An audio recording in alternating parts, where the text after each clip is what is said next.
आणि 14 मध्ये चौघातच लढत चालू आहे. अतिशय सुंदर अशा आता दोन गाड्यात लढत चालू आहे. कोण बाजी मारणार शेवटच्या क्षणाला. आड्याल कोबरा आणि पड्याल राजा. पड्याल राजा आणि आड्याल कोबरा आणि रॉकेट. अतिशय सुंदर अशी लढत झाली.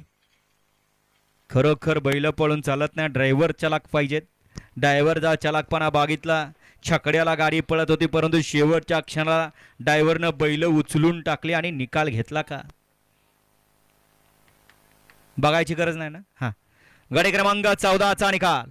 14चा निकाल आहे. शेवटच्या क्षणाला विजय प्राप्त केला. तास क्रमांक 5 वर धावलेली गाडी धनराज खाडे बीड या गाडीचा 1 नंबर आला. विजेता बैलगाडी मालकाचं त्यावरती बसलेल्या चालकाचा हार्दिक अभिनंदन. शेवटच्या क्षणाला निकाल घेतला. सुंदर अशी गाडी पळाली.